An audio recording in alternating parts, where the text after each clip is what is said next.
Hai semuanya, ketemu dia lagi nih. Kali ini dia mau bawain hal yang sedikit berbeda. Karena kali ini dia mau merekomendasikan mobil bekas yang sudah dikumpulkan datanya oleh tim Pricebook Otomotif. Jadi kalian selain punya referensi harga, tapi juga punya referensi untuk dealer mobil bekas terbaik mitra dari Pricebook. Nih dia tahu kalau banyak dari kalian yang kalau melihat harga mobil baru, mau beli tapi terbatas kapasitas. Makanya kali ini dia akan merekomendasikan mobil-mobil di bawah 100 juta yang sudah jelas ini tergolong murah kalau kita bandingkan dengan mobil-mobil bekas lain yang bahkan lebih mahal dari barunya mobil-mobil ini. Penasaran kan ada mobil apa aja? Hentikan dulu video ini sebentar ya. Subscribe channel YouTube Pricebook Otomotif dan sekarang yuk kita masuk ke listnya. Nissan Almera. Jarang ya kita melihat Nissan Almera di jalan. Jangankan melihat, denger aja jarang banget. Atau malah bahkan gak ada yang tahu mobil ini. Jadi Nissan Almera ini sempat masuk ke Indonesia mulai tahun 2012, namun hanya sampai 2015. Tetapi mobil ini tidak pernah dijual untuk umum di Indonesia, karena hanya dijual untuk segmen fleet. Mungkin ada dari kalian ada yang pernah menumpang taksi Nissan Almera? Kalian salah satu orang yang beruntung. Selain untuk pesanan armada taksi, mobil ini juga dijual kepada perusahaan yang membutuhkan kendaraan operasional. Selain itu juga Kepolisian Republik Indonesia pernah menggunakan Nissan Almera sebagai mobil patroli. Nissan Almera ini sejatinya adalah Nissan March yang diberikan buntut. Ya, sama dengan kompetitor sekelasnya seperti Toyota Vios dan Honda City. Namun mobil ini hanya memiliki pilihan mesin 1500 cc yang sama dengan Nissan Grand Livina. Untuk di Indonesia, Nissan Almera yang dijual ke segmen fleet di sini merupakan generasi ketiga yang diproduksi mulai dari 2011. Kami pernah menemukan mobil ini saat marzum di dealer Power Auto BSD dan dibanderol 75 juta rupiah untuk unit tahun 2015. Jika kalian mencari mobil ini di pasar mobil bekas, rata-rata pemiliknya memasarkan di harga 80 jutaan. Nissan March, mobil yang sempat viral karena dijual dengan harga 500 juta ini sebenarnya tidak spesial-spesial amat, karena memang mobil ini nggak banyak yang bisa diomongin sih, kecuali konsumsi bahan bakar yang memang super irit. Untuk yang mesin 1200 cc ya. Nissan March pertama kali diluncurkan di Indonesia tahun 2010 dan merupakan city car pertama yang diperkenalkan oleh Nissan Motor Indonesia. Karena Nissan sepertinya melihat kesempatan pasar mobil di Indonesia yang membutuhkan mobil kecil yang dapat membelah kemacetan kota dengan desain kompak dan konsumsi BBM yang irit. Namun sayangnya pasar city car kini sudah dimakan oleh LCGC semenjak pemerintah mengeluarkan keringanan pajak untuk mobil LCGC yang notabene memiliki kelas yang mirip-mirip dengan city car. Bentuknya yang anti mainstream dan lebih ke arah feminin membuat mobil ini banyak dipilih oleh wanita untuk menjadi daily drivernya. Bahkan Nissan juga pernah menyediakan warna pink ketika menjual mobil ini di Indonesia. Pada tahun 2014, Nissan sempat meluncurkan Nissan March varian 1500 cc demi menyaingi Honda Jazz dan Toyota Yaris. Namun ternyata memang orang Indonesia kurang menyukai bentuk March yang sangat feminin. Jadi ya nggak lama deh umurnya juga. Nah tapi kali ini dia akan ngomongin harga yang varian 1200 cc. Jadi kami menemukan Nissan March varian 1200 cc tahun 2017 di dealer mitranya Pricebook nih, yaitu Hobi Mobil. Di sana Nissan March ini dibanderol dengan harga 98 juta rupiah. Sementara di luar sana, Nissan March tahun 2017 memiliki harga di rentang 95 hingga 100 juta rupiah.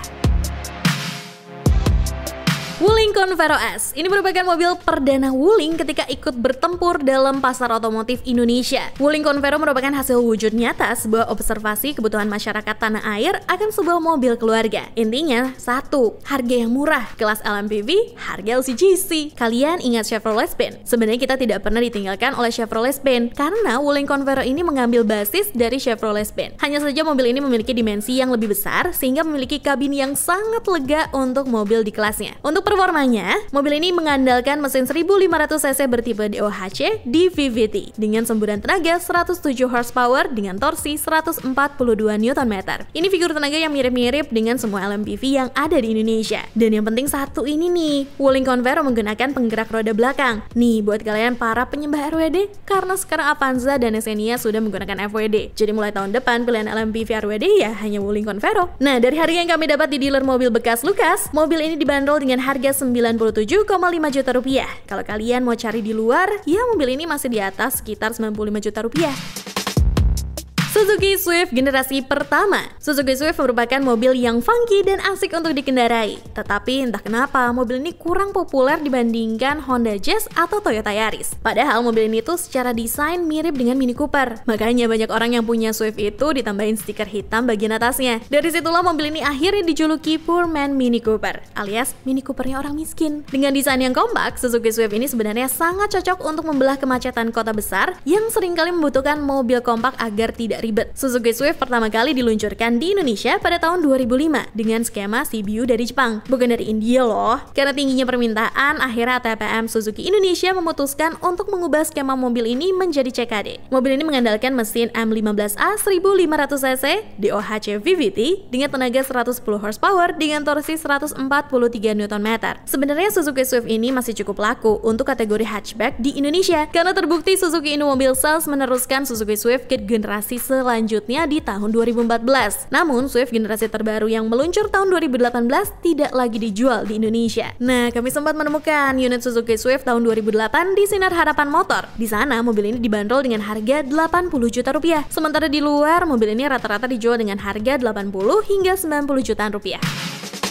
Kijang LGX 2003. Toyota Kijang memang selalu menjadi pilihan keluarga Indonesia. Selain karena saat ini tidak ada pesaing yang mampu menandingi kedikdayaannya di pasar kelas medium MPV. Namun bukan tanpa sebab, karena banyak sekali brand-brand lain yang memproduksi mobil demi menyaingi Kijang ini. Mulai dari Mitsubishi Kuda, Isuzu Panther, Honda Stream. Semuanya kandas karena Toyota Kijang. Memang tiada duanya. Nah, tapi yang kita bicarakan kali ini adalah Toyota Kijang LGX tahun 2003. Kijang yang memiliki mesin sangat badak karena masih banyak yang berkeliaran hingga saat ini. Kijang LGX merupakan Kijang dengan trim tertinggi pada masanya. Di bawahnya Kijang Krista tentunya. Sementara tipe-tipe di bawahnya ada sangat banyak. Kalau kalian mau tahu detailnya, coba deh tonton sejarah mengenai Toyota Kijang di video yang sudah pernah kita buatkan, khusus untuk kalian. Kijang generasi keempat ini lebih akrab dipanggil dengan Kijang Kapsul, karena bentuknya memang yang membulat-bulat seperti kapsul. Makanya dipanggil Kijang Kapsul. Memang mobil ini memiliki desain yang timeless, makanya masih banyak orang yang nyari sampai sekarang. Mobil ini pada saat itu memiliki dua pilihan mesin, yaitu mesin bensin 1800cc dan diesel 2500cc. Nah, untuk harga yang varian bensin, kami menemukan salah satunya di Marno Jaya Motor yang dibanderol dengan harga 77 juta rupiah. Kalau di luar sana, mobil ini banyak dijual dengan harga 80